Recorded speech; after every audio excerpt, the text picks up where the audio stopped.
The New Mexico desert remembers what men try to forget. A lone train whistle cuts through the silence, echoing across rust-colored canyons as black smoke scars the perfect blue sky. Inside that train, 16 armed men wait in disguise, badges hidden fingers resting on triggers. They believe they are the hunters. They are wrong. Some truths burn hotter than locomotive fire. Some betrayals cut deeper than bullets. And some memories once buried claw their way back through earth and bone, through lies and time, until they stand before you in flesh and blood demanding recognition. Justice wears many faces in this wilderness. Today it wears the face of vengeance. The desert has seen it all before.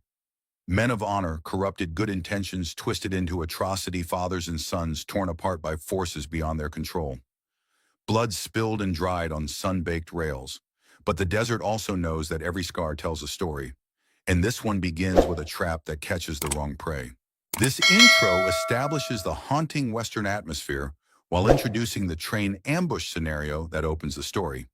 It hints at the deeper themes of betrayal, buried truths, and the complicated nature of justice without revealing specific plot points. The language is cinematic and emotionally charged, creating immediate tension that would draw viewers in during those crucial opening moments. The New Mexico desert spread like an ocean of rust beneath the setting sun. Shadows stretched long across the cracked earth, while distant mesas stood like sentinels against the burning sky. This land had witnessed 1,000 stories of blood and gold, but few as twisted as the one about to unfold on the lone set of railroad tracks that cut through the wilderness like a scar. Marshal Thomas Grady stood at the window of the station office, his weathered face reflected in the glass. 53 years had etched deep lines around his eyes and mouth, souvenirs from a life spent chasing men who preferred darkness to light. The gray at his temples had spread like wildfire in recent years, especially after that day 10 years ago, when half a town had burned, and with it everything he'd ever loved. The telegraph on the wall clicked insistently. Grady didn't turn. "You plan on answering that, Marshal?" Sheriff Dawson asked from behind the desk, his boots propped up as he cleaned his revolver with practiced precision. "Let it wait." Grady's voice was gravel and whiskey worn down by years of shouting orders over gunfire and burying men whose names he could no longer remember. "Might be important. Might be about your train." Grady's reflection grimaced. "It's not my train, Sheriff. It's bait." The door opened, letting in a blast of hot air and the sound of construction from the platform outside. Maria Cortez stepped in, removing her hat and wiping sweat from her brow. At 28, she was the youngest deputy on this operation, but her eyes carried something older, something that made Grady uneasy whenever she looked at him too long. "The men are in position, Marshal," she reported, her voice steady. 16 deputies disguised as passengers, just as planned. No signs of Dillard's scouts yet. Grady nodded but didn't turn from the window. "And the cargo, 3 crates marked as gold shipment, empty except for the weight. The real documents are hidden in the conductor's compartment, just as you ordered." Now Grady turned, his blue eyes sharp beneath heavy brows. "Those documents don't exist, Deputy Cortez. Far as you or anyone else is concerned, we're just after Dillard and his boys." Cortez held his gaze a beat too long before nodding. "Yes, sir." Sheriff Dawson looked between them, then shook his head. "You federal boys and your secrets don't much care what you're really transporting long as you get Dillard. That snake's hit 3 trains in my territory, made us look like fools." "He won't make it past sundown tomorrow," Grady said, buckling his gun belt. "I've been hunting Bo Dillard for 3 years. This time we've got him." "You sound mighty sure," Dawson remarked. Grady's hand rested on his revolver, a Colt .45 with notches carved into the grip. "Because this time we're not chasing him. He's chasing us." 10 miles away, as twilight deepened across the desert, Bo Snakebite Dillard lowered his spyglass and smiled. The campfire behind him cast his shadow long against the rocks, where 7 men cleaned weapons and checked ammunition with the quiet efficiency of soldiers preparing for battle. Dillard didn't look like most imagined a notorious outlaw would. Lean and scholarly in appearance, with wire-rimmed spectacles and a neatly trimmed beard, he resembled a schoolteacher more than a killer. Only the scar running from his left eye to his jaw, a souvenir from a Union bayonet, hinted at his violent past. "They're setting up quite a show for us," he announced, his southern accent gentle but precise. 16 men posing as passengers, armed to the teeth, I'd wager. Micah, his lieutenant, looked up from the rifle he was cleaning. "A trap, then?" "Of course it's a trap." Dillard sounded almost amused. "They think we don't have friends in telegraph offices. They think we can't recognize a marshal trying to look like a banker." He turned to the group. "Gentlemen, tomorrow the government is kind enough to deliver 16 lawmen a shipment of incriminating documents and their pride all in one convenient package." A young man separated from the group, working alone on a sniper rifle with methodical precision. His hands moved with mechanical efficiency, his face impassive beneath the wide brim of his hat. Even in the dim light, his resemblance to Marshal Grady was striking. Same jawline, same calculating eyes. Only this man's were empty, devoid of the burden of memory. "Jeb," Dillard called. "How's your head today?" The young man looked up. "Clear, sir." "Good. Tomorrow you'll have a chance to meet the man who put your mother in the ground, the man who left you for dead." Dillard's voice softened with what might have been mistaken for compassion. "You remember what I told you about him? He's a butcher who hides behind a badge." Jeb recited, his voice flat. "He murdered innocent people, including my mother. He serves a corrupt government that betrays its own. And what will you do when you see him?" Jeb checked the sight on his rifle. "Put a bullet between his eyes." Dillard nodded approvingly, then addressed the group. "Remember, boys, we're not just after gold this time. We're after justice, the kind the government never gave any of us when they were done using us for their war." The men murmured in agreement. Every one of them had served in the Civil War, most for the Confederacy, though 2 had worn Union blue. What united them wasn't the side they'd fought for, but what had happened after.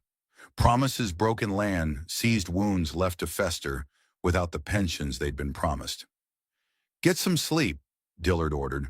"Tomorrow we remind them that some debts don't disappear just because they wish they would." Cree Urena. As the men settled in, Dillard opened a small metal case and removed a vial. He tapped out 2 pills and approached Jeb, who sat apart from the others, still cleaning his rifle with machine-like focus. "Your medicine," Dillard said softly. Jeb swallowed the pills without question. Within minutes, his eyes grew distant and his movement slowed.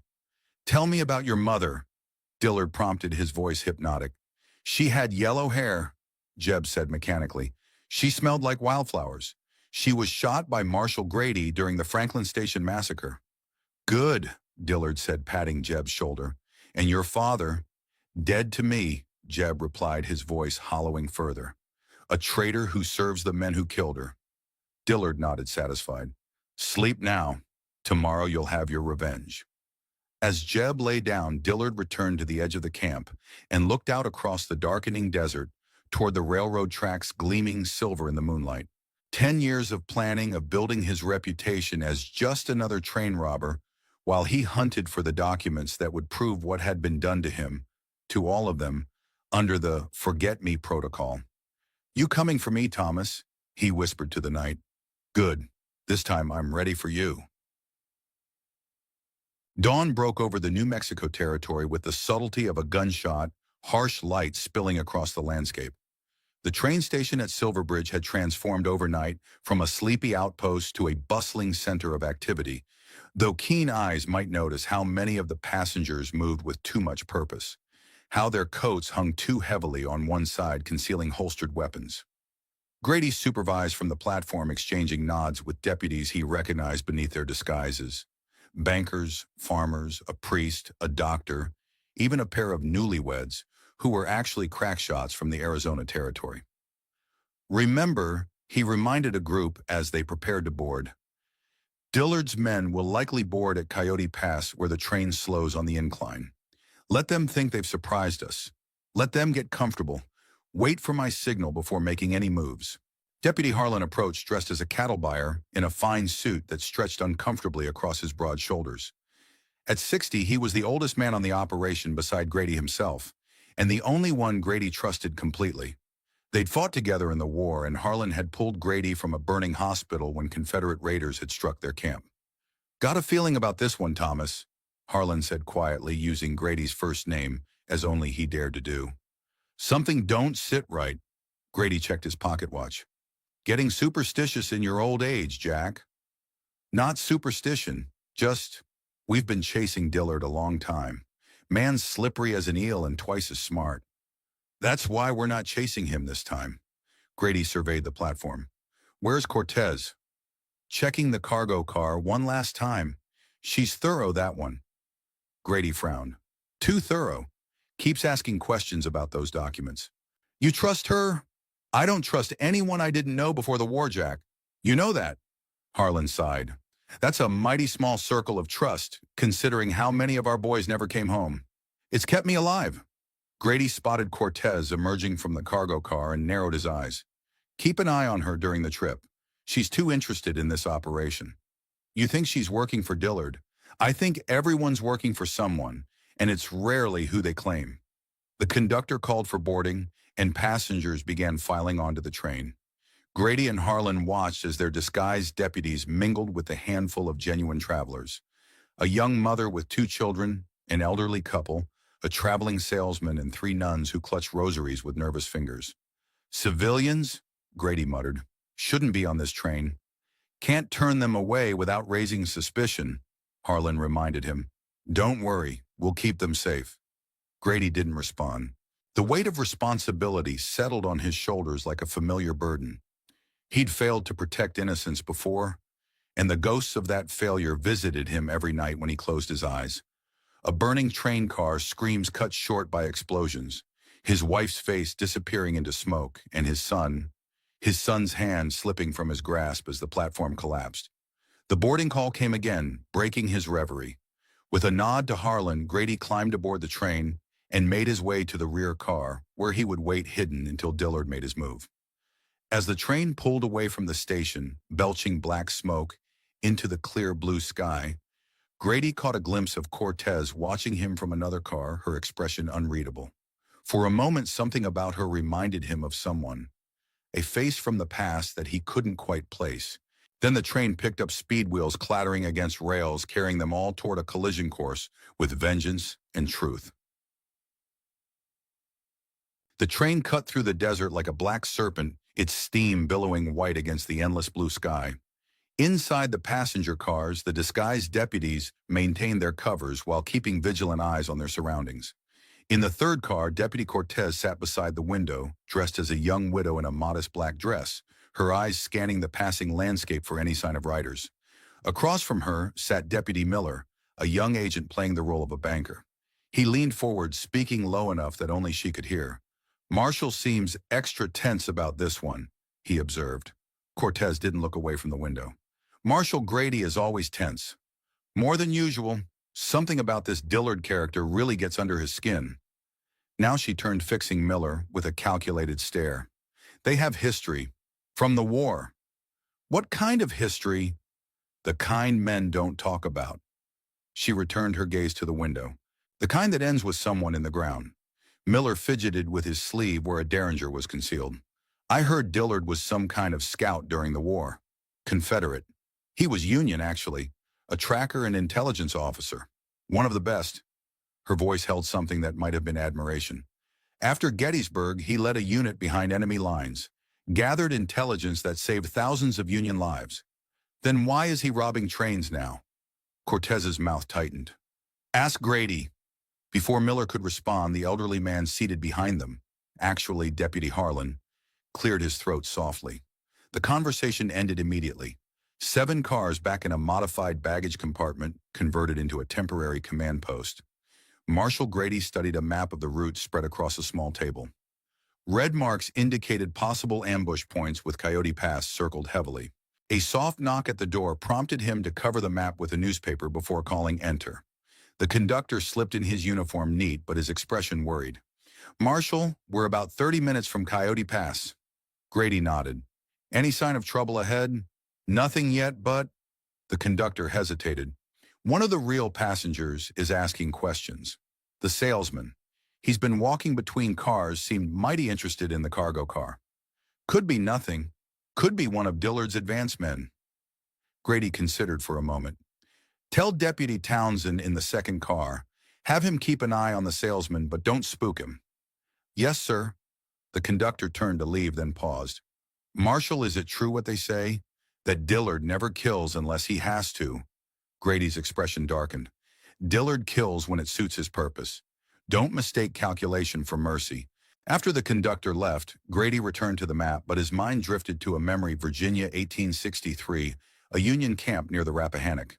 A younger Bo Dillard reporting intelligence directly to him, rain dripping from both their hats, mud up to their knees. Dillard's face animated as he described Confederate positions with remarkable precision. They're planning to ford the river here, sir, Dillard had said, pointing to the map with a muddied finger. If we position artillery on these ridges, we can catch them in a crossfire when they're most vulnerable. Good work, Lieutenant, Grady had replied. This information will save a lot of our boys. Dillard had smiled then, the eager smile of a man who believed in purpose, in cause, in country. Just doing my duty, Captain. For the Union. The memory dissolved as the train whistle blew, signaling their approach to a bend in the tracks. Grady folded the map and checked his weapons. The Colt at his hip, a smaller pistol in his boot, and a knife strapped to his forearm beneath his sleeve. Then he opened a small silver case and removed a faded tin-type photograph, a woman with kind eyes and a young boy no more than 10 standing proudly beside her. I'm close, Sarah, he whispered to the image of his wife. Close to ending it. He tucked the photograph away as the train began to slow, wheels screeching against the rails as they started the uphill climb toward Coyote Pass. The pass rose before them like the spine of some ancient beast-jagged rocks catching the midday sun. The train labored up the incline, its pace slowing considerably as the wheels sought purchase on the steep grade. Perfect conditions for an ambush, exactly as Grady had predicted. In the passenger cars, the disguised deputies tensed hands, moving casually toward concealed weapons. The civilians, oblivious to the danger, complained about the train's reduced speed or gazed out windows at the dramatic landscape. Deputy Cortez remained by her window, eyes narrowed as she scanned the rocky outcroppings above. A flash of light caught her attention, sunlight reflecting off something metallic among the boulders. Movement, she murmured to Deputy Miller across from her. 2 o'clock, high position. Miller made a show of stretching, using the movement to check the direction she'd indicated. Could be a prospector. Could be a rifle scope, she countered. In the command car, Grady sensed the change before he heard anything. A subtle shift in the train's rhythm, the engine's labored chugging growing irregular. Then came the unmistakable sound of boots landing heavily on the roof of the car. The door at the far end burst open, and a man in a duster and bandana leapt in, pistol raised. Grady had his Colt out in a heartbeat, firing twice. The first shot went wide, splintering the doorframe. The second caught the intruder in the shoulder, spinning him back against the wall. Marshal! The man gasped, clutching his wound. Wait. Too late. Grady recognized him. Deputy Townsend, who'd been watching the suspicious salesman. Before Grady could lower his weapon, gunfire erupted from the passenger cars ahead, a cacophony of shots and shouts that told him the operation had already gone sideways. What happened? Grady demanded, helping Townsend to a seat. It's not Dillard's men. Townsend managed, blood seeping between his fingers. It's the passengers, the real ones. The salesmen, the nuns. They drew weapons, started shooting. Realization hit Grady like a physical blow. They're all Dillard's people. He knew. The words tasted like ash. He knew it was a trap. A massive explosion rocked the train, nearly throwing both men to the floor. The cargo car, Grady realized with sinking certainty, where the documents were hidden. Stay here, he ordered Townsend, pressing a bandana into the wounded deputy's hand. Keep pressure on that. Drawing his second pistol, Grady moved to the door, only to find it wouldn't open. The explosion must have warped the frame. He moved to the opposite end, finding that door similarly jammed. They've locked us in, Townsend realized aloud, his voice weak. trapped like rats. Another explosion shook the train smaller this time. Not demolition charges, but likely dynamite thrown at the coupling between cars. The command car lurched violently as it separated from the rest of the train momentum, carrying it a short distance before it began to slow, while the front section continued up the pass. Grady staggered to the window, watching helplessly as the gap between the sections widened. Through the windows of the receding passenger cars, he caught glimpses of chaos. Muzzle flashes, struggling figures, smoke filling the interior. "Harlan," he muttered. "Cortez. All of them." With renewed determination, Grady smashed the butt of his pistol against the window until the glass shattered. As the detached car slowed to a stop, he climbed through the opening, ignoring the cuts from broken glass, and dropped to the ground. The main section of the train was now several hundred yards ahead, still climbing slowly toward the pass. Grady began to run, boots pounding the wooden ties between the rails, lungs burning in the thin mountain air. He was 53 years old, too old for this kind of pursuit, but desperation drove him forward. A sound made him glance back. 3 riders were approaching the detached car, rifles ready. Dillard's men coming to finish off anyone inside. Townsend, wounded and alone, wouldn't stand a chance. Grady hesitated, torn between continuing his pursuit and returning to help his deputy. The train was getting farther away with each passing second, carrying with it both his men and the secret documents that had been the real purpose of this mission. With a curse, he turned and sprinted back toward the detached car, drawing both pistols as he ran. He couldn't abandon Townsend. Not again. Not like Franklin Station 10 years ago, when he'd had to make a choice between duty and humanity. The riders spotted him and changed course, spurring their horses toward his position. Grady dropped to one knee beside the tracks, steadied his right arm on his left wrist, and took careful aim at the lead rider. The shot cracked across the rocky pass. The rider jerked, then toppled from his saddle. The other 2 split up, trying to flank Grady's position. "Come on, then," Grady muttered, tracking the nearest rider with his pistol. "Let's see if Dillard taught you boys anything about dying." Inside the moving train, chaos reigned. What had begun as a carefully orchestrated trap had transformed into a desperate struggle for survival. The civilians, Dillard's plants, had revealed themselves with ruthless efficiency, drawing hidden weapons and targeting the disguised deputies before many could react. Deputy Cortez had been quicker than most. At the first sign of trouble, the salesman reaching inside his jacket, she'd overturned the small table between the seats, creating momentary cover as she drew her concealed revolver. Now she crouched in the narrow aisle as bullets splintered the wood around her. 3 deputies were already down their covers, blown by Dillard's seemingly supernatural knowledge of the operation. Across from her, Deputy Miller fired at a nun who had produced a shotgun from beneath her habit. "We need to get to the next car," Cortez shouted over the gunfire. "Regroup with the others." "Oui, sir." Miller nodded, but as he started to move, a bullet caught him in the throat. He fell backward, eyes wide with shock, blood pulsing between his fingers as he clutched at the wound. Cortez swore, ducking lower as return fire intensified. The car was filling with gun smoke, making it difficult to see clearly. Through the haze, she spotted Deputy Harlan at the far end, his elderly disguise discarded as he exchanged fire with 2 of Dillard's men. "Harlan," she called. "Where's Grady?" "Command car," he shouted back, ducking as splinters flew from the seat beside him. "We're cut off." A tremendous jolt rocked the train, and Cortez nearly lost her balance. The command car, she realized, they detached it, separating Grady from the rest of them. Another explosion followed almost immediately, and she felt the train lurch again. "They're separating the cars," Harlan realized aloud. "Dividing us." Through the window, Cortez saw riders keeping pace with the train, more of Dillard's men ready to board the isolated cars once they stopped. This wasn't just an ambush. It was a methodically planned operation designed to neutralize their superior numbers through division. A door at the front of the car burst open and a figure stepped through the smoke. Tall, lean, with wire-rimmed spectacles and a revolver held with casual confidence.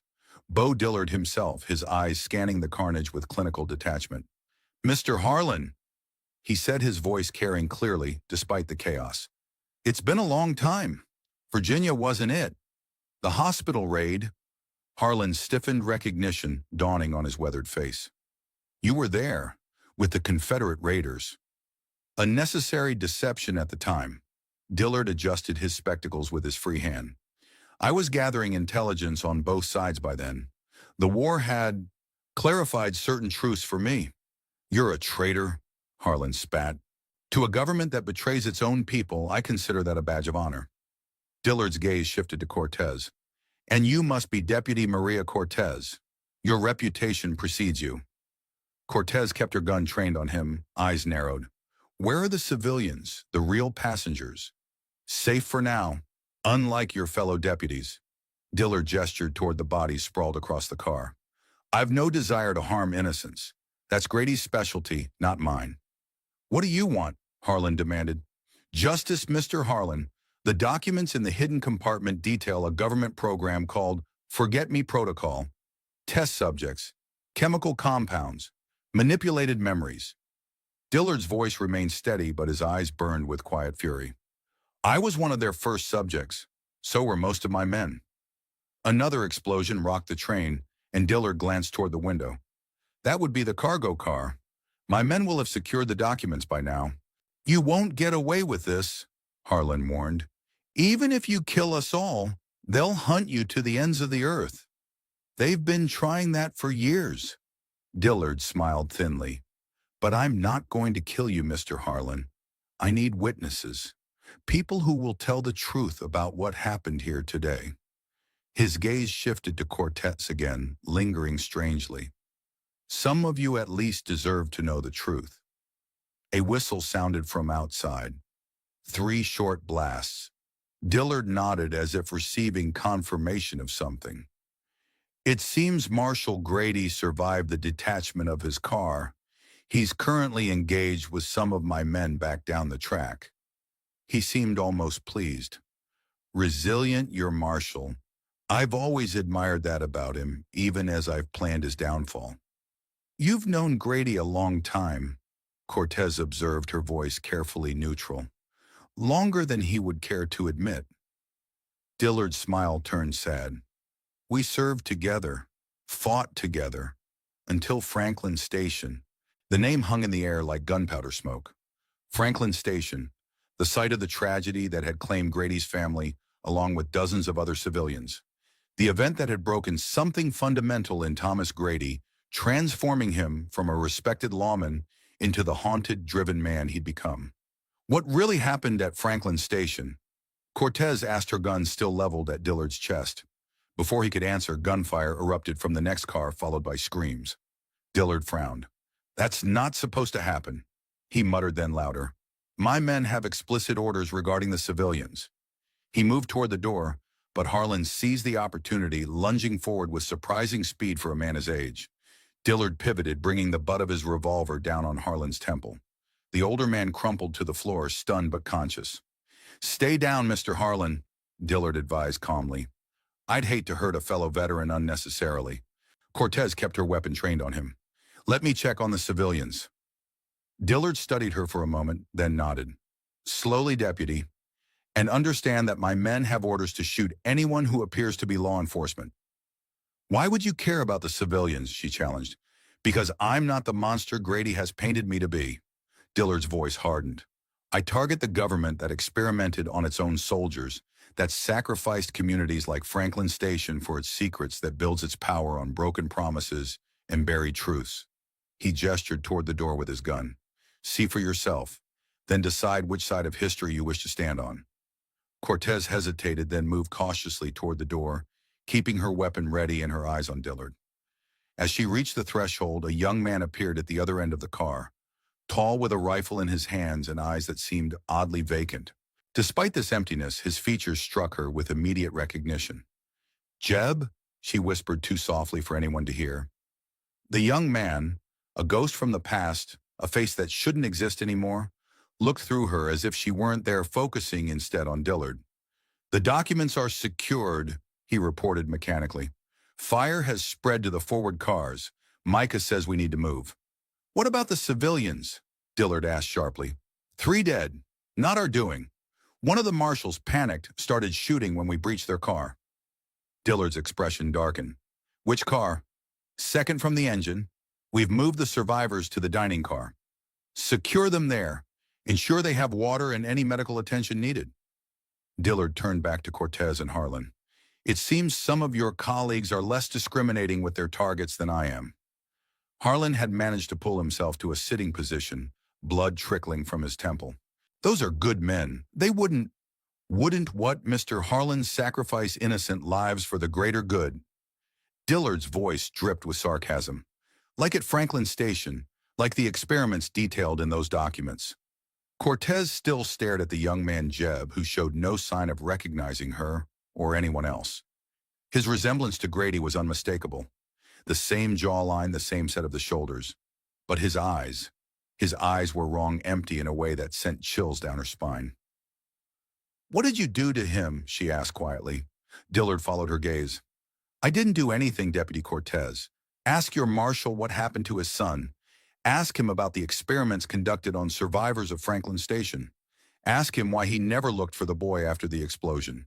Grady's son died in that explosion, Harlan insisted, along with his wife. I was there when they buried what was left. Were you there when they found the boy half alive in the wreckage? Dillard countered.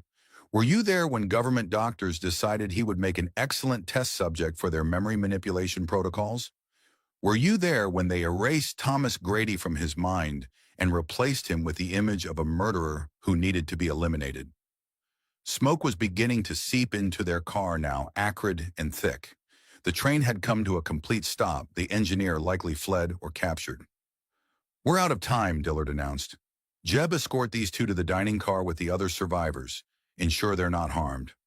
What about Grady? Jeb asked, his voice flat. Your father is making his way up the track as we speak.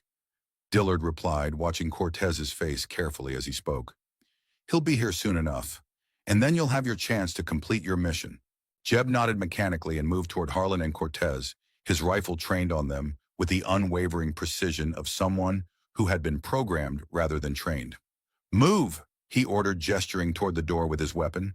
As Cortez passed Dillard, he leaned in slightly. You have a choice to make, Deputy. The truth doesn't care which side you're on, but history will. With that cryptic statement hanging in the air, he turned and disappeared through the rear door, leaving Cortez and Harlan to follow Jeb toward the dining car and toward whatever final confrontation awaited them all when Marshal Thomas Grady finally reached the train. Behind them, flames began to devour the separated cars one by one, consuming evidence and bodies alike, while the stolen documents, the true objective of this doomed operation, disappeared into the hands of a man who had once been a hero before his country had turned him into a monster.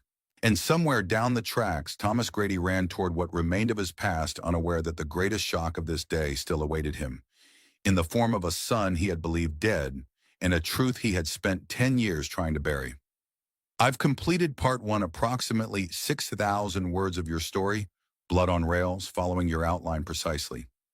This opening section introduces Marshal Thomas Grady Bow, Snakebite, Dillard Deputy Maria Cortez, Deputy Harlan, and the shocking reveal of Jeb Grady, Grady's son who was believed dead. The narrative follows your specified structure, with the train ambush revealing that Dillard knew about the trap all along.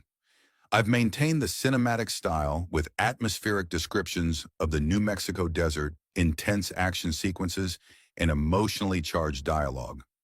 The story includes the critical plot points from your outline.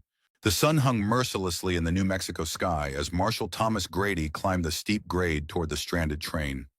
Sweat soaked his shirt beneath his vest, and his lungs burned with each labored breath.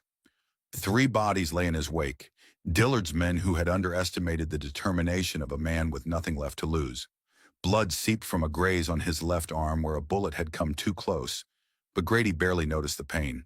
His focus remained fixed on the train ahead, where smoke billowed from several cars. The distant sound of sporadic gunfire told him the fight wasn't over. He paused behind a large boulder, using the moment to check his ammunition.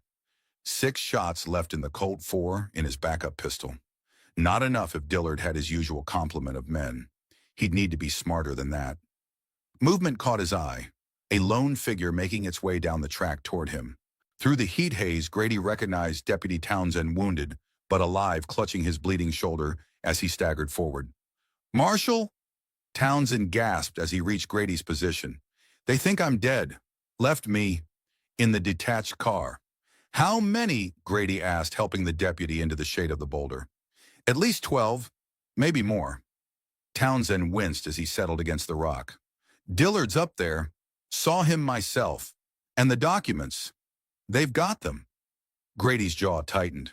What about our people? Don't know. It was chaos. Shooting everywhere. Townsend's face contorted with anger and shame. They knew Marshall. They knew everything. Our positions, our disguises. Like they had our entire plan. Someone talked. Grady muttered more to himself than to Townsend. His thoughts turned to Cortez and her two curious questions. But deep down he knew the leak could have come from any number of places. The government's tendrils ran deep and not all were loyal to the badge. What's the play? Townsend asked weakly. Grady scanned the rocky terrain surrounding the tracks. You stay here. I'll circle around, come at them from the high ground. He handed Townsend his backup pistol. Anyone comes this way who isn't wearing a badge, you shoot them. What about you? 10 against 1 are bad odds even for you. A grim smile touched Grady's lips. Odds don't mean much when you've already counted yourself among the dead. Before Townsend could respond, Grady was moving, picking his way through the rocks with the quiet efficiency of a predator. Age might have slowed his sprint, but 20 years hunting men through wilderness had taught him patience, and positioning were deadlier than speed. In the dining car of the stranded train, Deputy Maria Cortez sat rigidly at a table across from Deputy Harlan. Around them, the genuine passengers, a young mother clutching her two terrified children, an elderly couple holding hands, and a single remaining nun who prayed quietly in the corner, watched with fearful eyes as two of Dillard's men guarded the doors. The bodies of 3 deputies lay covered with tablecloths at the far end of the car, their blood seeping through the white fabric in expanding crimson stains. Not all of Dillard's men had shown the same restraint as their leader. Jeb Grady stood by the window rifle, ready, scanning the landscape with mechanical precision. Occasionally his vacant eyes would blink rapidly, and a slight tremor would pass through his frame, the only indication of the war being waged within his drugged mind. He doesn't remember anything, does he? Harlan whispered, nodding toward Jeb. Cortez kept her voice equally low. Not in the way you or I remember things. Whatever they gave him, it's like his memories have been replaced. But how did Dillard get his hands on the boy Grady identified his body? There was a funeral. Was there? Cortez raised an eyebrow. Or was there a closed casket for remains too damaged to view convenient for anyone wanting to disappear a survivor? Harlan studied her with newfound suspicion. You know an awful lot about this deputy, more than someone assigned to this detail last week should know. Before Cortez could respond, the door at the end of the car slid open, and Bo Dillard entered, his clothes now dusted with soot, a leather satchel clutched in one hand. He surveyed the room, eyes lingering on the covered bodies. Regrettable, he said, nodding toward them. Micah assures me they fired first. That's a lie, one of the deputies spat from where he sat, wounded but defiant, at another table. Your men came in shooting. Dillard turned to the outspoken deputy. My men have explicit orders regarding rules of engagement, Deputy Collins. Deputy Robert Collins. Deputy Collins, I've been robbing government shipments for 3 years. In that time, how many lawmen have I killed? Collins hesitated. That's not the point. It is precisely the point. The answer is none. Until today. Dillard placed the satchel on a table. Because this wasn't about gold, was it? This was about these. He opened the satchel and removed a stack of documents bound in leather folders, each stamped with government seals. Forget Me Protocol, he read from the top folder. Experimental memory manipulation and behavioral conditioning. Test subjects include war veterans, political dissidents, and, he paused, looking directly at Jeb, survivors of selected incidents deemed national security priorities. Harlan shook his head in disbelief. That's not possible. Our government, Dillard interrupted, has been selectively erasing and replacing memories in subjects for over a decade, creating controllable assets, eliminating inconvenient witnesses. He tapped the folder. All documented right here with the signatures of men who sit in Washington offices and play God with people's minds. The young mother pulled her children closer, eyes wide with fear. Please, she whispered, we don't care about any of this. We just want to go home.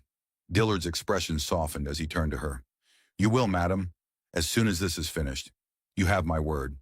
Your word, Collins scoffed. The word of a traitor and a thief. I've never betrayed anyone who didn't betray me first, Dillard replied evenly. Can your Marshal Grady say the same? A commotion outside drew everyone's attention. One of Dillard's men burst through the door, breathing heavily. Riders coming, he reported. Army patrol by the looks of it. Still a few miles out, but heading this way fast. Dillard nodded calmly. Sooner than expected. Secure the documents and prepare to move out. He turned to the guards. Take the civilians to the observation car. They'll be safer there when the shooting starts. What about them? One guard asked, gesturing to Cortez, Harlan, and the other deputies. Leave them here, restrained but unharmed. Dillard's gaze settled on Cortez. Deputy Cortez will be joining us, however. Harlan half rose from his seat. What do you want with her? Insurance, Dillard replied smoothly. And she has certain qualifications that might prove useful. Cortez remained perfectly still, her expression unreadable. I'm not going anywhere with you, Dillard. I think you will. Dillard nodded to one of his men who moved behind her chair. Because you want answers as badly as I did. About Franklin Station. About what really happened to those people. About why a decorated marshal would order his men to fire on a train car full of civilians. Lies, Harlan growled. Grady never gave that order. Didn't he? Dillard's smile was sad. Ask him yourself when he arrives. Ask him what was so important on that train that it justified 63 civilian deaths. The man behind Cortez pulled her roughly to her feet. She didn't resist, her eyes locked on Dillard's. You knew my mother, she said quietly. It wasn't a question. A flicker of genuine emotion crossed Dillard's face. Elena Cortez. She was a school teacher, smart, brave. She shouldn't have been on that train. Understanding dawned on Harlan's weathered face. You're not just a deputy, he said to Cortez. You've been working your way to Grady all these years. 10 years, she confirmed, her voice steady despite the gun at her back. Since I was 18, since I watched my mother die in that explosion while Marshal Grady's men blocked the exits. Dillard checked his pocket watch. A touching reunion, but we're out of time. Jeb, you stay here. Your father will be coming, and you have a job to do. Jeb nodded mechanically, his rifle held ready. The rest of you, Dillard continued addressing his men, secure our exit route. We move in 10 minutes with or without Grady's body. As Dillard turned to leave, Harlan called after him, You're using that boy just like you claim the government used him. Feeding him lies drugs. You're no better than the men you're fighting. Dillard paused at the door. The difference, Mr. Harlan, is that I'm giving him back what was taken from him. After today, the drugs stop. The conditioning stops. The truth comes out. He adjusted his spectacles. Can your government say the same? With that, he exited, followed by his men. 2 remained to guard the deputies while Cortez was led away at gunpoint. As she passed Jeb, she whispered something that made him blink, rapidly, confusion, momentarily breaking through his vacant expression. Then she was gone, leaving Harlan to wonder if he'd spent the past decade serving a cause far darker than he'd ever imagined. Grady moved like a shadow through the rocks above the train, counting Dillard's men as he went. 2 on the roof of the dining car, 1 keeping watch from the open door of the baggage car. 3 more gathered near the horses tethered in the shade of a large boulder. 6 visible, probably at least that many more inside the train. Bad odds, but he'd faced worse. He settled into position behind a rock outcropping that gave him a clear view of the train. From his coat pocket, he produced a brass spyglass and extended it, studying the scene more carefully. Through the windows of the dining car, he could make out several figures. Harlan still alive, along with a few other deputies. Relief washed through him briefly before his attention was caught by another figure standing near the window. The spyglass nearly fell from his suddenly nerveless fingers. It couldn't be. It wasn't possible. But there was no mistaking that face even at this distance. Older now, a man rather than the boy he remembered, but unmistakably his son, Jeb, alive. For a moment the world seemed to tilt beneath Grady. Memories crashed through his mind. The explosion at Franklin Station, searching desperately through burning wreckage, finding Sarah's body, but not Jeb's, the closed casket funeral, where he'd been told identification had been made through personal effects. A lie. All of it a lie. His hands shook as he collapsed the spyglass. Emotion threatened to overwhelm his tactical thinking. Relief, joy, confusion, rage. But decades of discipline reasserted themselves. Whatever had happened, however Jeb had survived and ended up with Dillard, the immediate priority remained the same: get to the train, save his people, deal with Dillard. The personal reckoning would come after. Steeling himself, Grady checked his weapons once more and began making his way down toward the rear of the train. The sun was beginning its westward descent, casting longer shadows that would provide better cover. If the Army patrol was truly coming, as he'd overheard one of Dillard's men reporting, then time was running short for everyone. As he reached the tracks behind the last car, movement caught his eye. Two of Dillard's men escorting someone away from the train toward a small ravine where more horses waited. With a jolt, he recognized Deputy Cortez walking stiffly between her captors. Grady changed course, keeping low as he paralleled their path through the rocks. Whatever Dillard wanted with Cortez, it couldn't be good. Perhaps she had been the informant all along, now being extracted before the final confrontation. He circled ahead of their path and found a narrow point where they would have to pass single file between two large boulders. Positioning himself above Grady, waited Colt in hand, breathing steady despite the turmoil in his mind. As the small party approached, he could hear them talking. "Dillard says you were at Franklin Station," one of the men was saying to Cortez. "That true?" "I was," she replied, her voice flat. "I was 16. "Sorry about that," the man said, sounding genuinely remorseful. "Wasn't right what happened there. Wasn't right what they did after either." "Just following orders," the second man added bitterly. "That's what they all say. Same thing they said at Gettysburg, at Vicksburg, and when Grady chose that moment to strike. He dropped from above, landing directly on the second man, driving him to the ground with bone-crushing force. Before the first could react, Grady had rolled clear and fired, once the bullet taking the man in the chest. Cortez stood frozen, her hands bound before her, as Grady rose to his feet. "Marshal," she said, her voice carefully neutral. "Deputy." Grady quickly checked both fallen men to confirm they were no longer threats. "Are you hurt?" "No." "Arr." He cut her bonds with a knife from his boot. "The others." "Dining car. Harlan's alive. So are Collins, Peters, and Dawson. The rest." She shook her head. Grady holstered his pistol.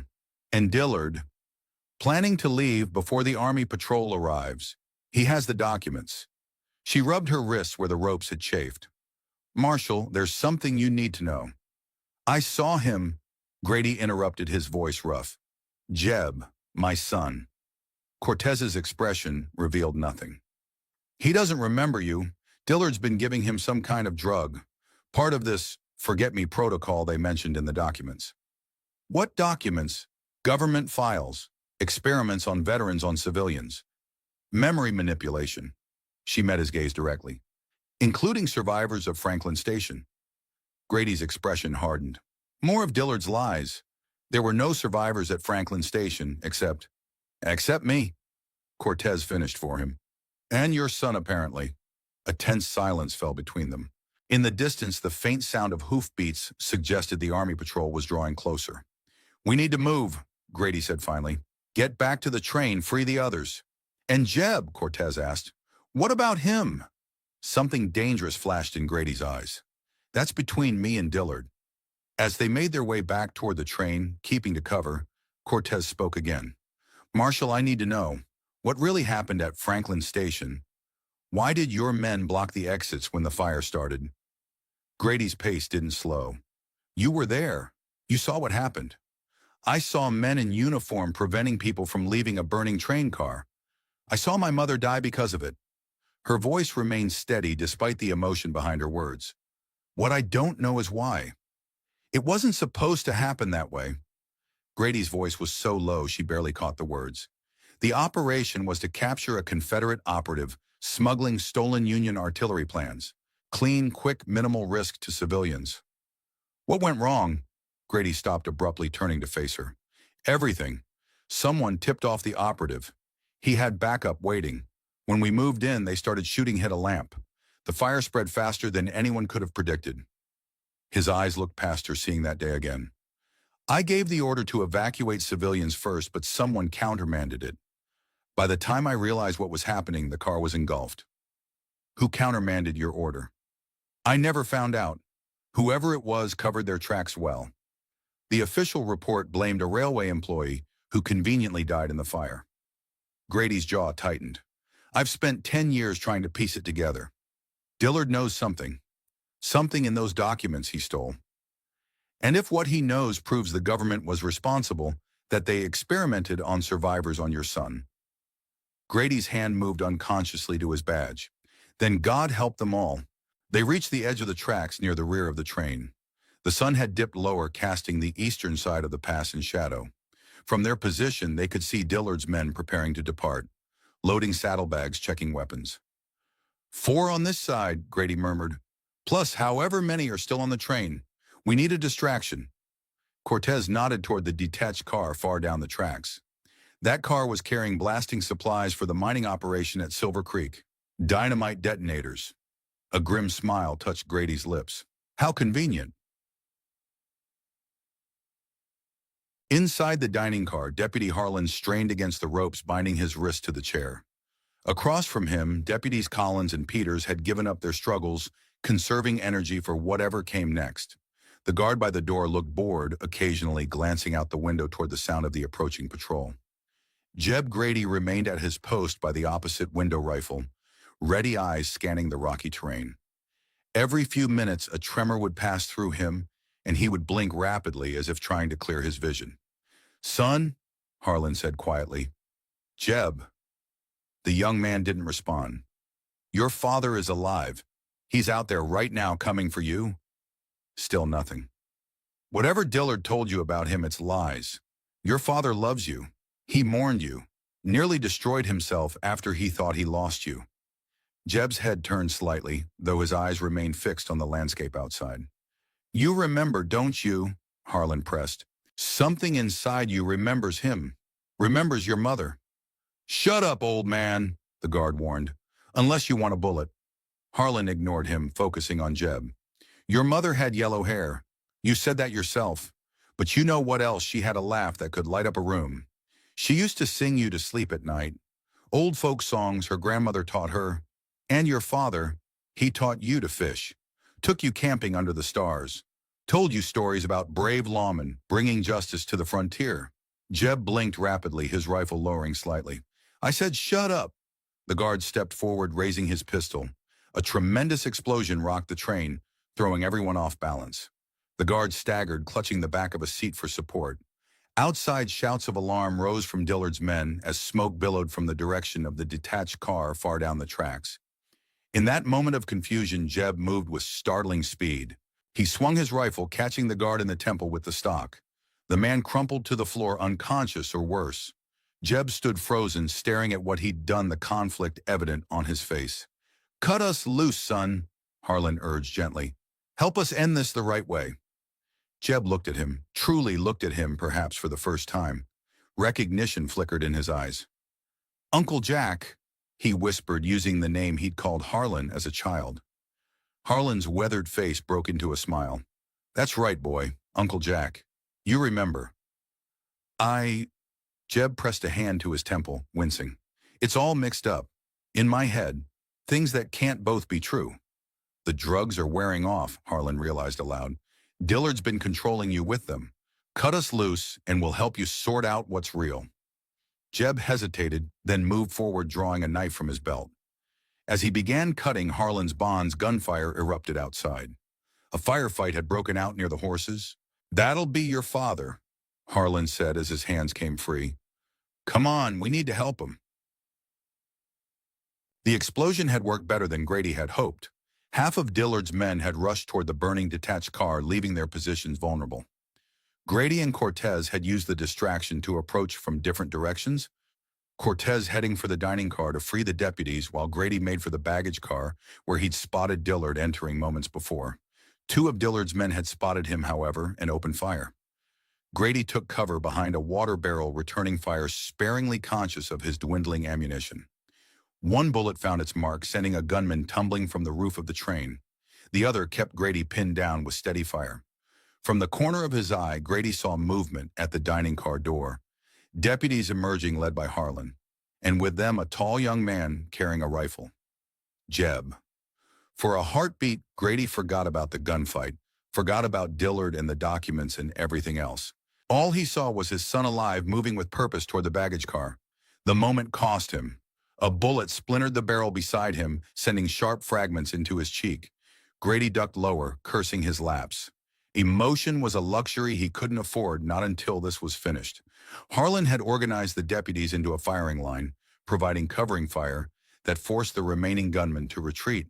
Grady used the opportunity to sprint for the baggage car, keeping low. As he reached the door, he heard Harlan shouting his name, but there was no time to stop. Inside, the car was dim after the bright sunlight. Grady pressed himself against the wall beside the door, letting his eyes adjust while listening for movement. Crates and trunks created a maze of shadows throughout the car. Perfect for an ambush. "I wondered when you'd make it here, Thomas." Dillard's voice came from the far end of the car, calm and measured as always. "It's over, Bo," Grady called back. "Army patrol's almost here.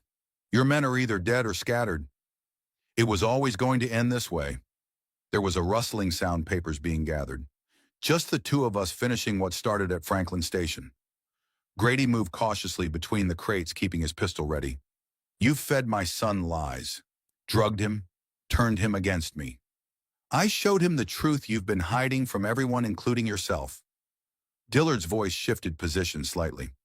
"Did you ever wonder why there was no body to bury? Why they insisted on a closed casket for a boy you couldn't even identify?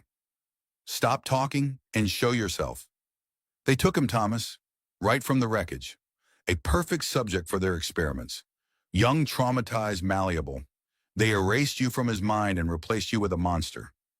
Grady rounded a tall stack of crates and finally spotted Dillard standing at a small table, documents spread before him, the satchel open. His revolver lay on the table within easy reach, but he made no move toward it. "Put your hands up," Grady ordered, aiming his Colt at Dillard's chest. Dillard complied with a sad smile. "Are you going to kill me, Thomas, like you tried to do at Franklin Station? I never gave the order to fire on civilians. You know that." "Do I?" Dillard nodded toward the documents. "These tell a different story. Operation Clean Slate, they called it. Eliminate witnesses to unauthorized government activities. Create a controlled incident that could be blamed on Confederate agitators." "Lies," Grady growled, though doubt flickered in his eyes. "Then why did they take your son? Why did they tell you he was dead? Why did they spend 10 years conditioning him to kill you?" The questions hit Grady like physical blows, but he kept his gun steady. "You could have brought these accusations to the proper authorities. Instead, you became a criminal, a traitor." "I tried the proper channels, Thomas. For 2 years after the war, I filed reports, spoke to congressmen, wrote letters to newspapers." Bitterness crept into Dillard's voice. "Then they came for me. Woke up in a hospital with 6 months of my memory gone and a new identity waiting for me. If I hadn't left notes for myself, hidden evidence of what they were doing, I might never have remembered who I really was." Footsteps sounded on the roof of the car. Deputies positioning themselves. Outside, the Army patrol had arrived. Orders were being shouted, horses whinnying. "It's time to choose, Thomas," Dillard said, nodding toward the documents. "Read them. See for yourself what your government did to your son. To all those people at Franklin Station. To me. To the men who served under us in the war. Drop your weapon, Marshal." The new voice came from behind Grady. Female, authoritative. He didn't need to turn to recognize Deputy Cortez. "Deputy, this man is under arrest for—" "I'm not a deputy." Cortez interrupted, her gun trained on Grady's back. "Not really. I worked my way into the Marshal's service with one goal: to find out what really happened at Franklin Station. To understand why my mother and dozens of others had to die." Grady's mind raced, recalculating. "You've been playing both sides." "I've been seeking the truth," she corrected. "Dillard found me 5 years ago, showed me evidence that the government was behind the massacre. But I needed to be sure. Needed to hear it from you. I had nothing to do with—" "Read the documents, Marshal," she insisted. "Read them, and then tell me you had nothing to do with it." A new sound interrupted them. The door at the far end of the car sliding open. Jeb stood there, rifle in hand, his eyes clearer than before, but still confused. Behind him, Harlan hovered anxiously. "Dad." Jeb's voice cracked on the word as if he were testing it, uncertain. Grady's hand wavered, his attention torn between Dillard Cortez and the son he'd thought dead for a decade. "Jeb," he breathed. "Son, it's me." "He killed Mom," Jeb said, but there was doubt in his voice now. You gave the order to fire." He pressed his free hand to his temple. "But I remember fishing, stars, you teaching me to shoot." "Both are true," Dillard said softly. "He was your father. He loved you. And he also gave the order that killed your mother and dozens of others. People are complicated, Jeb. Even monsters can love their children." "That's not true," Harlan interjected from behind Jeb. "Thomas never gave that order. I was there. Someone else did, someone who wanted to make sure there were no witnesses." "The documents," Cortez insisted again. "Read them, Marshal. The truth is there." Outside, the Army officer in charge was ordering his men to surround the train. Time was running out for all of them. Dillard slowly picked up a specific folder from the table and held it out. Page 16, paragraph 4. Operation Clean Slate Authorization, signed by 3 generals and countersigned by the field commander. Your signature, Thomas, on an order to eliminate everyone on that train. Grady stared at the offered folder, the blood draining from his face. "That's not possible. I never signed anything like that." "Then come see for yourself." With his gun still trained on Dillard, Grady moved forward cautiously. When he reached the table, he glanced down at the open folder without taking it. There it was, his signature, on an order authorizing extreme measures to contain breach of sensitive information, up to and including neutralization of all potential witnesses. "This is a forgery," he whispered, but doubt had crept into his voice. "Is it?" Dillard's eyes were sad behind his spectacles. "Or did you sign it without reading it? Another routine order from headquarters, one of dozens that crossed your desk that week." The truth hit Grady like a physical blow. He had signed countless orders in those chaotic days after the war, trusting his superiors, believing in the cause he'd fought for. "I didn't know," he said, his voice hollow. "I never would have." "But you did," Dillard pressed. "And when it happened, when you realized what you'd authorized, you tried to stop it. Gave orders to evacuate civilians. Orders that were ignored because they contradicted the written authorization with your signature." The pieces were falling into place now. The confusion during the operation, the countermanded orders, the blocked exits. Grady had always blamed faceless conspirators, never imagining his own unwitting role in the tragedy. "And Jeb?" he asked, his voice barely audible. Dillard turned another page in the folder. "Test subject J147, selected from survivors due to age and neuroplasticity. Subjected to memory replacement protocols under Project Forget Me. Conditioned as potential asset for future operations." His voice softened. "They took your son and turned him into a weapon, Thomas. Just like they tried to do to me and others who knew too much." The sound of boots on the platform outside grew louder. The Army had surrounded the car. "We're out of time," Dillard said, gathering the documents back into the satchel. "What happens next is your choice, Thomas. Those soldiers out there, they have orders to recover these documents and eliminate anyone who's seen them, including your son, including you." "He's lying," Harlan insisted from the doorway. "The Army is here to help us." Cortez kept her gun steady. "Are they Marshal, or are they here to clean up another mess like they did at Franklin Station?" Grady looked from the documents to his son, whose confused eyes held a desperate need for truth.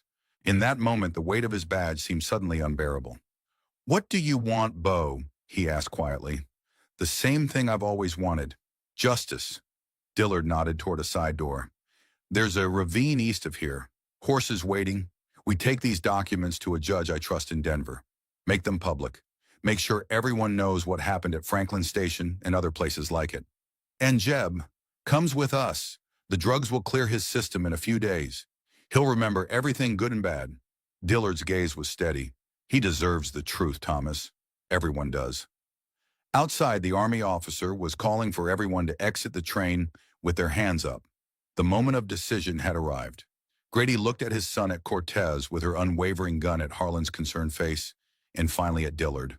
Once his trusted scout, now his enemy, perhaps the only one who had been honest with him all along. The badge on his chest caught the last ray of sunlight streaming through the car's window, gleaming like a false promise. Whatever choice he made now would define not just his future, but the meaning of his entire past. And as the shadows lengthened across the floor of the baggage car, Thomas Grady found himself standing at a crossroads between the justice he had sworn to uphold and the truth he had spent 10 years trying to uncover. The truth about Franklin Station, the truth about his son, and most importantly, the truth about himself. A man who had spent his life believing he served justice, only to discover he might have been justice's executioner instead. Not Marshal Grady. This is Captain Reynolds of the 7th Cavalry. You have 1 minute to surrender the fugitive Bo Dillard and exit the train with your hands visible. The captain's voice boomed through a speaking trumpet echoing off the rocky walls of the pass. Inside the baggage car, time seemed suspended as Grady stared at the badge on his chest, the symbol of authority he'd worn for 20 years, the shield behind which he'd hidden his doubts and guilt. With deliberate movements, he unpinned it. Thomas, Harlan warned from the doorway. Think about what you're doing. I've been thinking about it for 10 years, Jack. Grady's voice was steady as he placed the badge on the table beside the damning documents. Every night since Franklin Station. He turned to Cortez, who still held her gun trained on him. I didn't know what that order meant when I signed it, but that doesn't absolve me. I should have known, should have questioned it. 20 seconds, Marshal, the captain called from outside. Dillard gathered the documents into the satchel. Time to choose Thomas, justice or the badge. Can't have both, not anymore. Grady looked at his son, standing confused and torn in the doorway. Jeb, I thought I lost you once. I won't lose you again. He turned back to Dillard. What's your plan? Side door, down through the ravine. I have men waiting with horses about a mile east. Dillard's eyes narrowed. You're coming with us. To make sure Jeb stays safe, to see these documents reach the right people. Grady's jaw tightened. And to face whatever justice comes when the truth is known. Marshal, Harlan's voice cracked with emotion. These are serious accusations, but there are proper channels. The proper channels sign these orders. Jack, Grady cut him off. They buried Franklin Station, took my son, experimented on him. His hand moved to his gun. I'm done trusting them. Time's up, Marshal. The captain's voice had hardened. We're coming in. Boots thundered on the platform outside. Decisions had to be made in seconds. Jack, Grady said, locking eyes with his old friend, I need you to make a choice too. Those soldiers out there, they're not here for justice. They're here to bury the truth, just like at Franklin Station. Harlan's weathered face showed the conflict raging within him. Decades of loyalty to the badge warred with his trust in the man who'd saved his life more times than he could count. Damn it, Thomas, he muttered. Then with surprising speed for his age, he moved to the side door and threw it open. This way, move. Dillard didn't hesitate, grabbing the satchel and heading for the door. Cortez followed, keeping her gun ready. Jeb stood frozen, uncertain. Son, Grady said gently, I know you don't remember me, not completely, but I'm asking you to trust me now. Come with us. When the drugs clear your system, you can decide for yourself what's true. Something flickered in Jeb's eyes.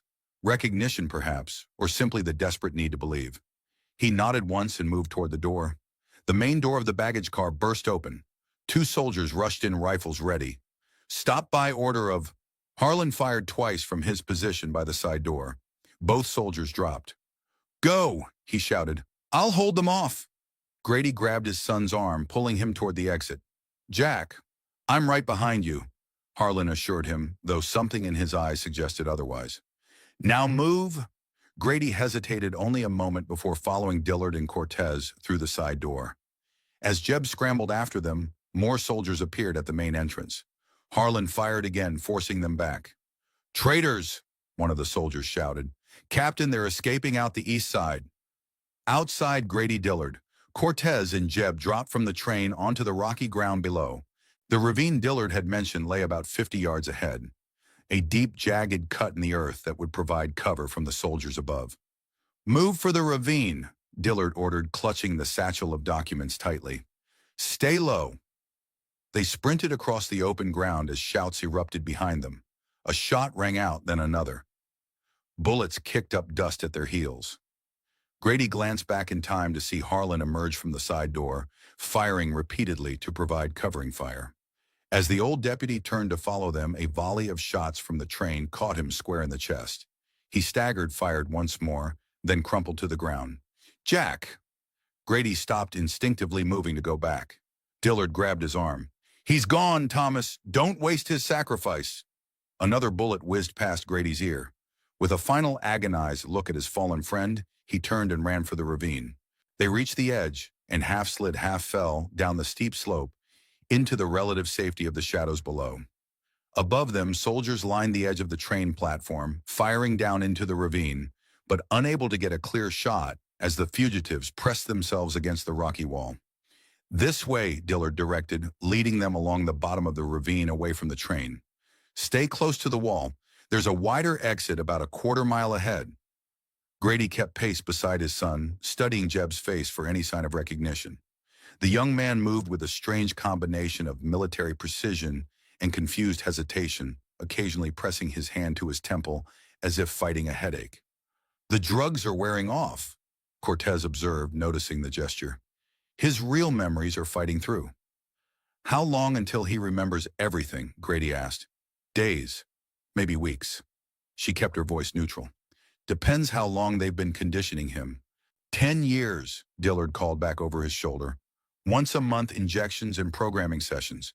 He thinks you ordered the deaths at Franklin Station. Thinks you personally shot his mother." Grady winced. "And the truth is complicated." Dillard paused, listening. The gunfire from above had stopped. "They're sending men around. We need to hurry." They quickened their pace, stumbling over loose rocks and scrub brush that clung tenaciously to the ravine floor. Behind them, distant shouts confirmed Dillard's assessment. Soldiers were pursuing on foot, working their way around to the ravine entrances. As they rounded a bend in the ravine, it widened as Dillard had promised, opening into a small canyon. Waiting there were 3 men on horseback, holding the reins of 4 additional mounts, Dillard's remaining loyal men. "Micah," Dillard called to the lead rider. "Any trouble?"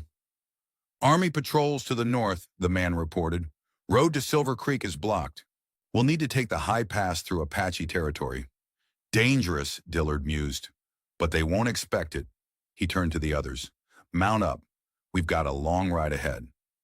As they approached the horses, one of the riders, a hard-faced man with a scar crossing his right cheek, fixed Grady with a suspicious glare. "Why's he with us, boss? That's the marshal who's been hunting us for years." "Circumstances have changed, Connor," Dillard replied evenly. "Marshal Grady is reassessing his loyalties." "He's the enemy," Connor insisted, his hand moving to his holstered pistol. "The one who gave the order at Franklin Station." Jeb's head snapped up at this, his eyes narrowing as he looked at his father.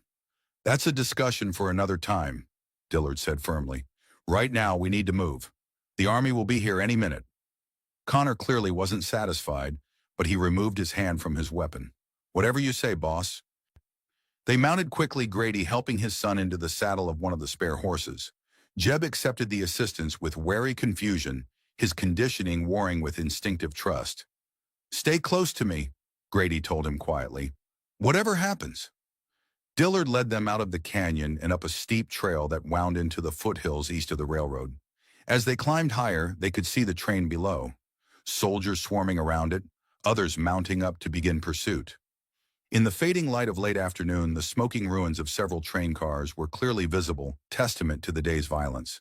Cortez rode beside Grady, her expression unreadable as she scanned the terrain ahead. "How many men did you lose today, Marshal?" she asked suddenly. "Too many," he replied grimly. "Good deputies. And Harlan," his voice trailed off. "Was it worth it?" "The documents." Grady glanced ahead at Dillard, who rode with the satchel secured to his saddle. "I don't know yet. Depends what's in them. Depends if they can help Jeb. And the others like him, the ones who weren't lucky enough to be found by someone like Dillard." Grady had no answer for that. The weight of complicity, even unwitting complicity, sat heavily on his shoulders. For years he'd focused his guilt and rage on Dillard, convinced the outlaw was responsible for the tragedy at Franklin Station.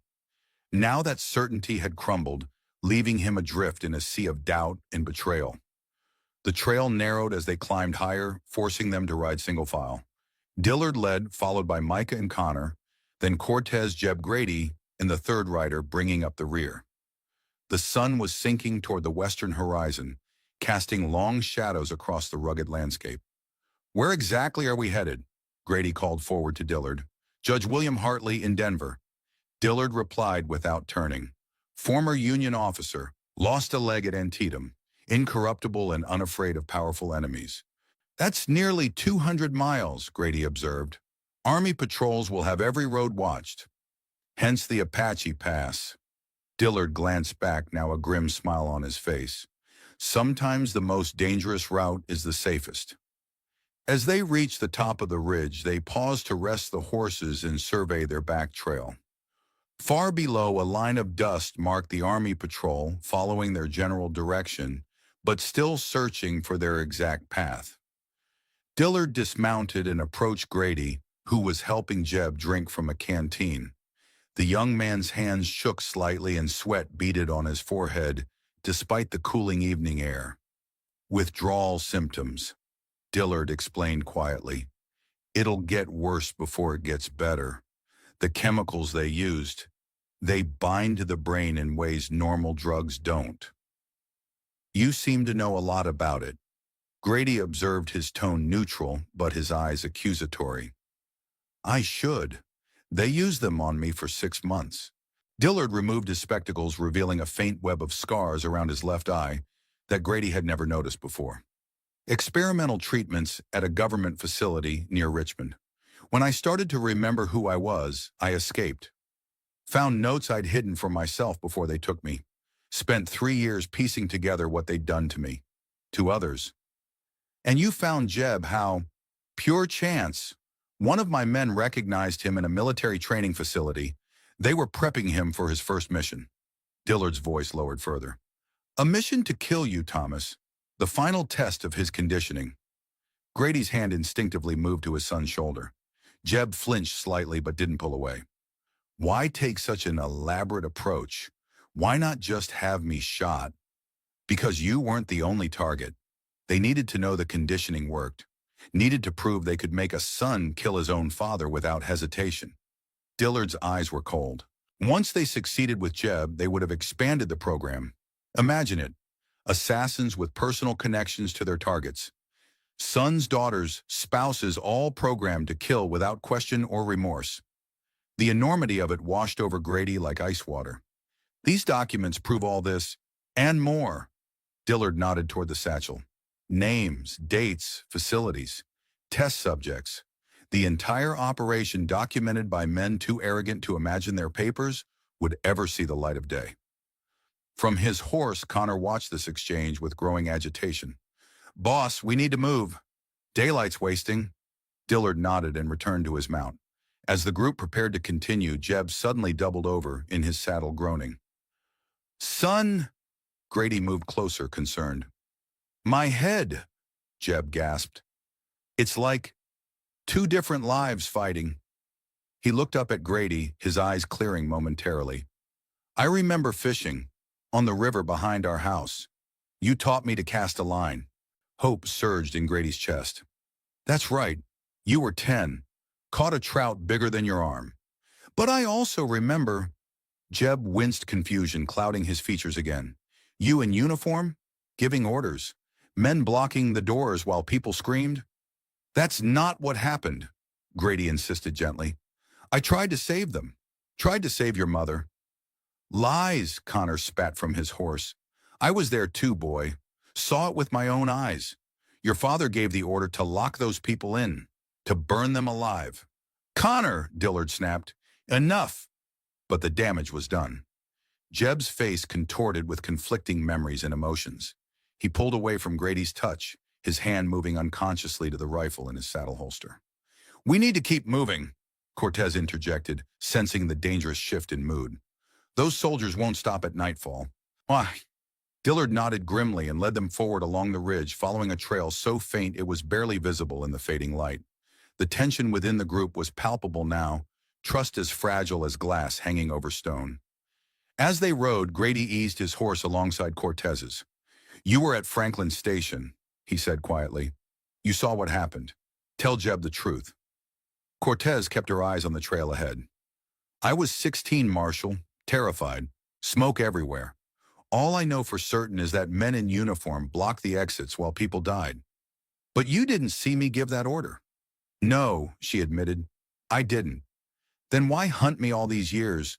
Why infiltrate the marshals to get close to me?" "Because someone had to be held accountable." Her voice hardened. "My mother burned alive in that car, along with 62 others.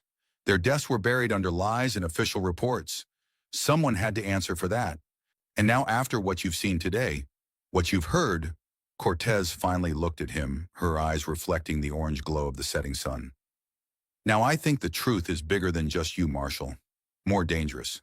And I'm not sure any of us will survive to tell it." Night fell as they navigated the treacherous mountain pass. The moon rose 3/4 full, providing just enough light to follow the narrow trail as it wound between towering pines and jagged rock formations. The air grew colder, their breath fogging in the mountain chill. They rode in silence for hours, each lost in their own thoughts. Jeb's condition deteriorated steadily, alternating between confusion, anger, and brief moments of clarity when he would look at his father with something approaching recognition. Shortly after midnight, they reached a sheltered basin with a small spring feeding a shallow pool. Dillard called a halt. 3 hours rest," he announced as they dismounted stiffly. "No fire. Cold rations only. We're still too close to the pass." The horses were watered and secured, their saddles removed to give them some relief. The men spread bedrolls on the hard ground, while Cortez checked the back trail from a rocky promontory overlooking their path. Grady helped Jeb to a relatively comfortable spot beneath a pine tree. The young man was shivering now, his skin clammy with sweat. "Will he make it?" Grady asked as Dillard approached with a canteen. "The withdrawal is severe, but rarely fatal," Dillard replied, helping Jeb drink. "The memories returning, that's what causes the most distress. Imagine discovering that everything you believed for years was a lie." Grady's expression darkened. "I don't have to imagine." Dillard studied him for a moment. "No, I suppose you don't." He hesitated, then added, "For what it's worth, Thomas, I never believed you knowingly gave that order. Not the man I served with during the war. But my signature is on it. Yes, and that makes you responsible in ways you'll have to reckon with." Dillard's voice was neither accusatory nor sympathetic, simply matter of fact. "Just as I'm responsible for the men I've killed these past years. Just as we're all responsible for the choices we make, even when the full consequences are hidden from us." Cortez returned from her scouting position. "No sign of pursuit yet, but they'll be following our trail at first light." Dillard nodded. "Get some rest. We leave before dawn." As the others settled into their bedrolls, Grady remained sitting beside his son, watching the painful process of a mind trying to reassemble itself from fragments of truth and lies. Occasionally, Jeb would mutter names or places. Some Grady recognized, others clearly implanted during his conditioning. "Sarah," Jeb whispered at one point, his mother's name a plea on his lips. "Mom," Grady gently squeezed his son's hand. "She loved you so much, Jeb. She'd be proud of the man you've become, despite everything they did to you." From his bedroll several yards away, Connor snorted derisively. Pretty words from a man with blood on his hands. "Enough, Connor," Dillard warned from where he sat against a boulder, the satchel of documents beside him. "No, boss, it's not enough." Connor sat up, his face hard in the moonlight. "This man hunted us for years, killed friends of mine, and now suddenly he's riding with us because what he didn't know what he was signing, he didn't mean to murder all those people. The situation is more complicated than—" "Isn't it always?" Connor interrupted bitterly. "For men like him, men with badges, they give orders and walk away clean while the rest of us live with the consequences." Grady met the man's angry gaze steadily. "You're right." The simple admission seemed to catch Connor off guard. What? You're right, Grady repeated. I signed that order. Whether I knew what it meant or not doesn't change the fact that people died because of it. Nothing I can do or say will bring them back. His voice grew rougher. I've lived with that knowledge every day since Franklin Station. Carried the weight of those deaths even when I thought the blame belonged elsewhere. Connor stared at him, surprise mingling with lingering suspicion. Fine words, but words don't mean much to the dead. No, Grady agreed. They don't. Actions matter more.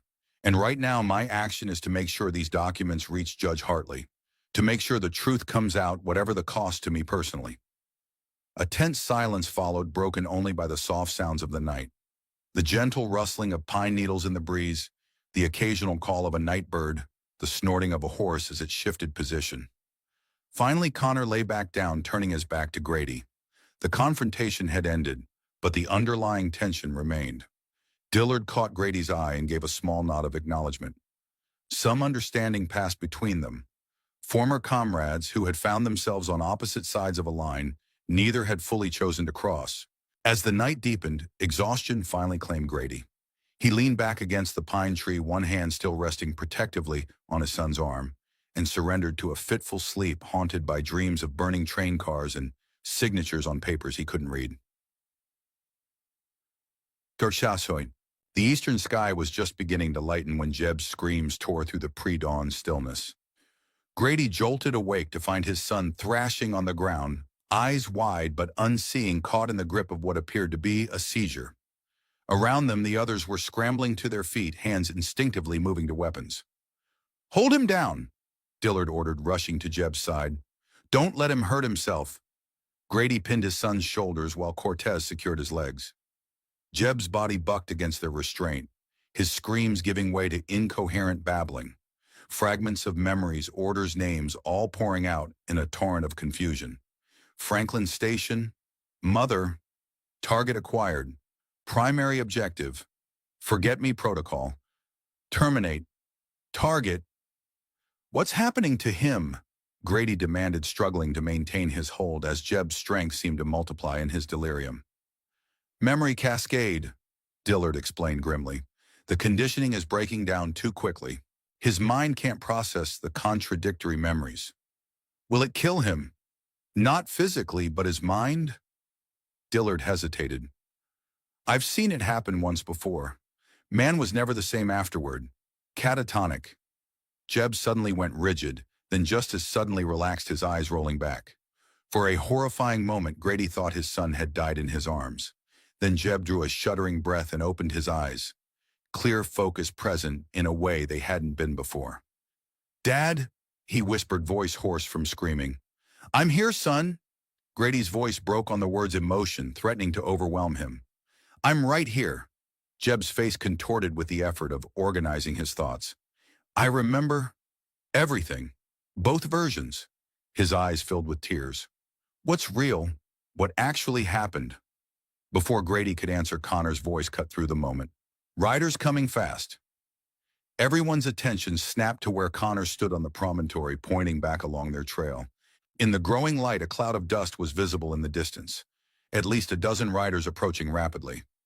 "How did they find us so quickly?" Micah demanded, already moving to saddle the horses. "Doesn't matter," Dillard replied, helping Jeb to his feet. "We need to move, now." They hastily gathered their gear and saddled the horses. Jeb was weak but able to stand, his mind seemingly clearer despite the physical toll of his ordeal. "Can you ride?" Grady asked him. Jeb nodded, determination replacing confusion in his eyes. "I think so." Within minutes, they were mounted and moving, following Dillard up a steep trail that climbed out of the basin toward higher ground. Behind them, the dust cloud grew larger, the pursuing riders gaining ground on their exhausted mounts. "They'll catch us before we reach the next valley," Cortez observed grimly. "Horses are too tired from the night ride." Dillard studied the terrain ahead, then pointed to a narrow pass between two towering rock formations. "There, perfect bottleneck. We can hold them off long enough for some of us to get through with the documents." They urged their tired horses forward, reaching the pass just as the first shots from the pursuers rang out, still too distant to be effective, but close enough to confirm their peril. The pass formed a natural choke point about 20 yards wide, with steep rock walls rising on either side. Beyond it lay a forested slope leading down into a broad valley, difficult terrain for horses but offering cover and multiple escape routes. "Micah Connor, you'll stay here with me," Dillard ordered as they dismounted at the entrance to the pass. "Create a defensive position. Buy time." He turned to Grady, Jeb, and Cortez. "The three of you go ahead with the documents. There's a settlement called Copper Creek about 15 miles north once you reach the valley. A friend of mine runs the general store there. He'll help you get fresh horses." "I'm staying with you," Jeb announced, his voice stronger than it had been in hours. Dillard shook his head. "Your father needs you, son, and those documents need to reach Judge Hartley." "We all go," Grady countered. "5 guns are better than 3. And if we all die here, what then?" Dillard removed the satchel from his saddle and thrust it into Grady's hands. "This is bigger than any of us now, Thomas. You know that." The sound of approaching hoofbeats grew louder. Decisions had to be made instantly. "He's right," Cortez said quietly. "We need to split up." Grady looked from Dillard to his son, torn between duty and loyalty, between the mission and the man who had once been his comrade in arms. "Go," Dillard urged. "Finish what we started." After a moment's hesitation, Grady nodded. He clasped Dillard's hand briefly, the gesture conveying more than words could express, a recognition of shared purpose that transcended their years as adversaries. "Ready the horses," he told Cortez and Jeb. As they moved to comply, he turned back to Dillard. "You always were the best scout in the regiment, Beau. Should have listened to you more often." "Yes, you should have," Dillard agreed with a sad smile. "Now get moving before sentimentality gets us all killed." Connor and Micah had already taken positions among the rocks, rifles ready.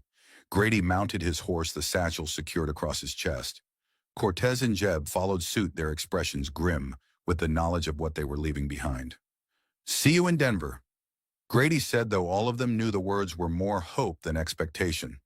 Dillard merely nodded, then turned to join his men at their defensive position.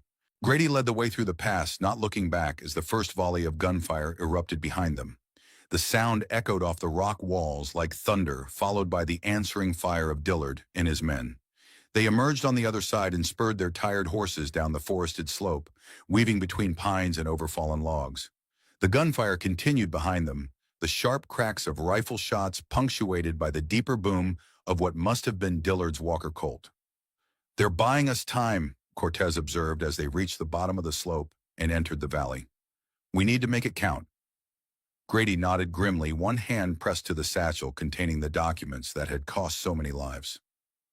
"We will." They rode hard across the valley floor, pushing their exhausted mounts to their limits.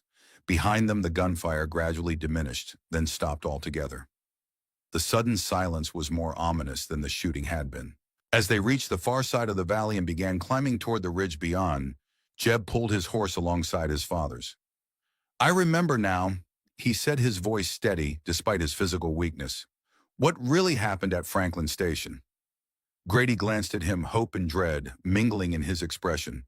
"And you tried to save us. When the fire started, you fought your way into the car.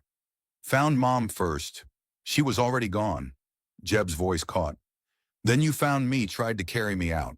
But the floor collapsed. You couldn't hold on." Relief washed over Grady's features. "That's right. I searched for days afterward, but they told me you'd been identified among the dead. There was a funeral." His voice trailed off as the implication sank in. "They took you directly from the wreckage.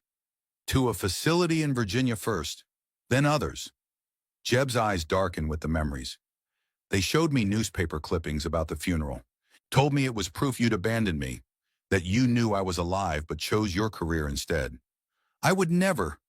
I know that now." Jeb's gaze was steady, a man's eyes in a face still young enough to show traces of the boy he'd been.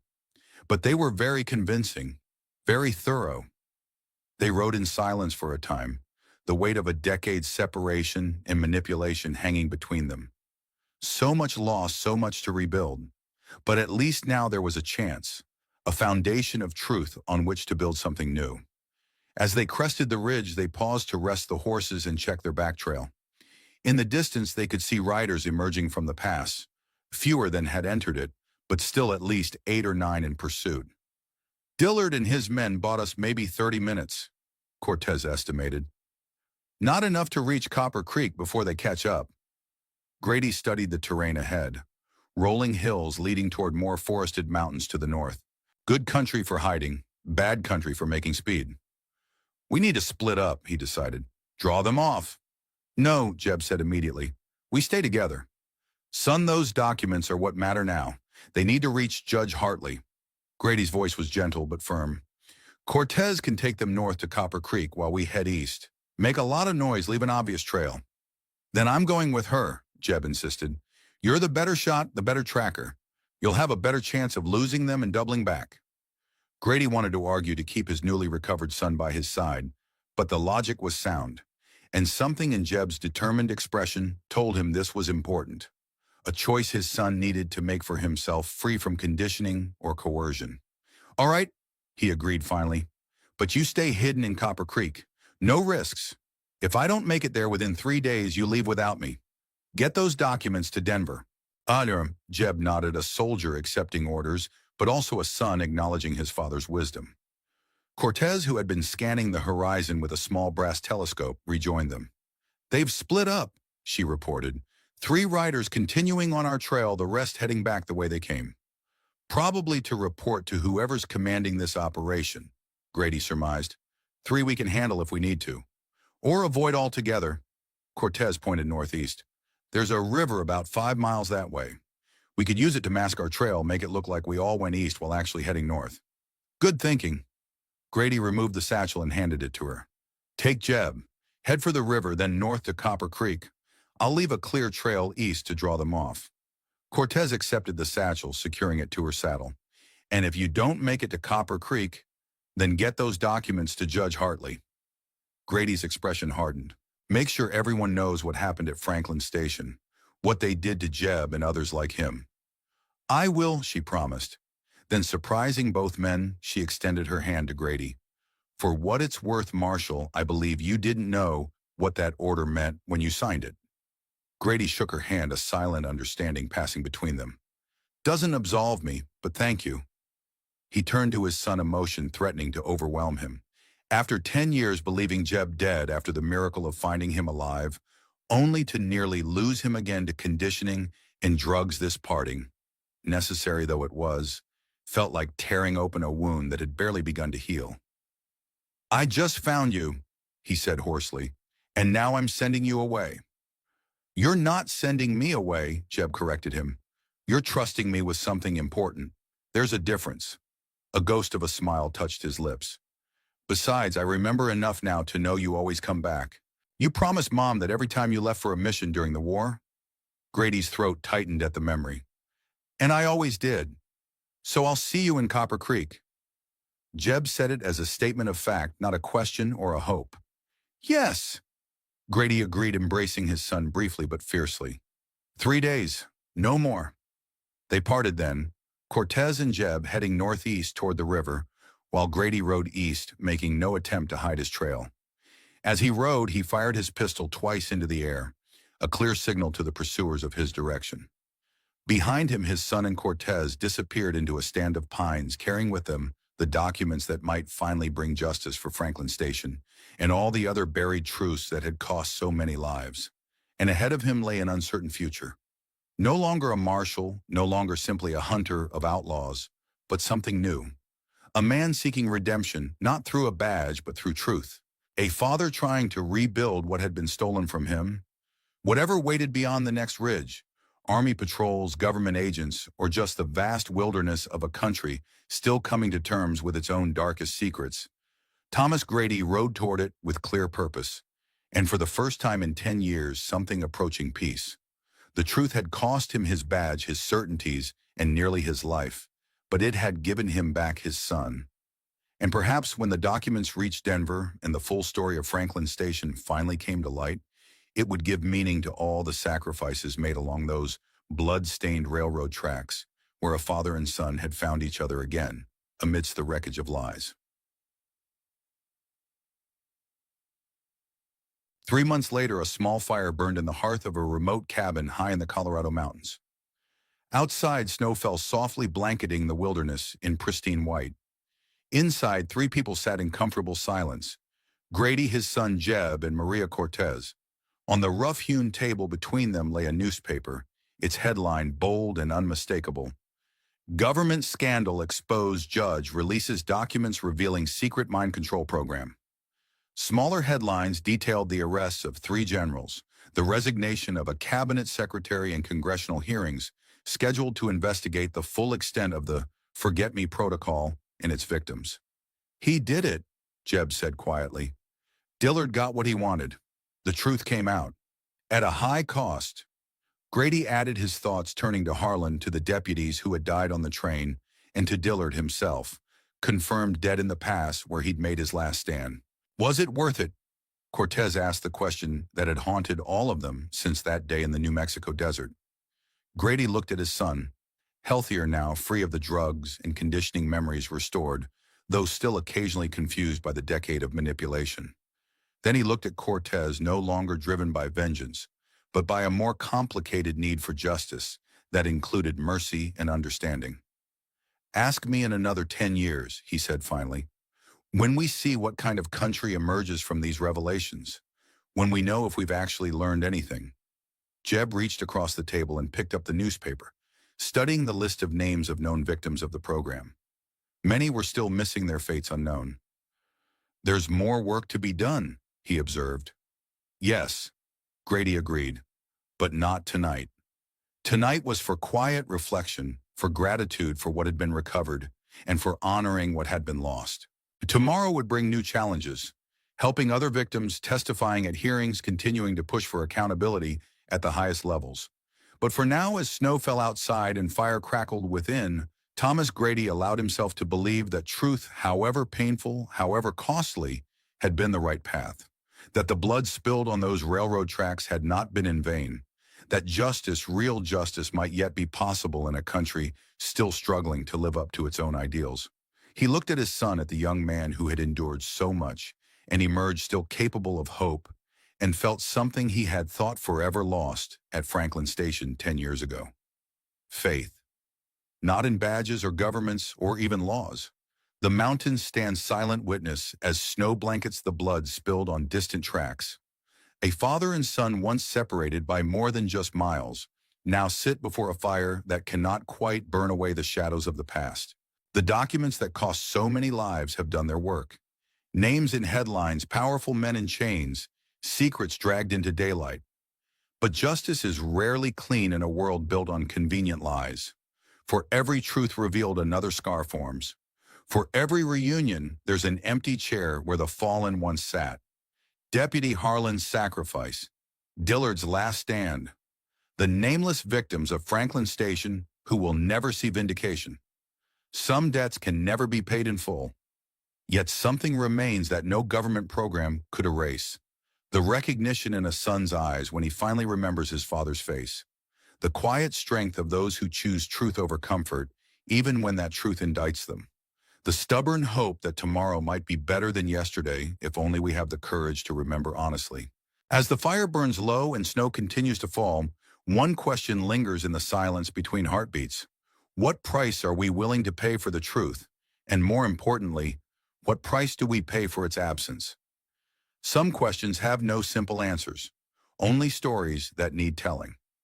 This outro captures the bittersweet resolution of the story, acknowledging both what was gained truth, reunion, some measure of justice, and what was lost, Harlan Dillard, innocence. It maintains the mature, reflective tone appropriate for the story's themes, while leaving viewers with philosophical questions about truth and justice that resonate beyond the specific narrative. The language remains cinematic and emotionally evocative, providing a satisfying sense of closure while still inviting reflection.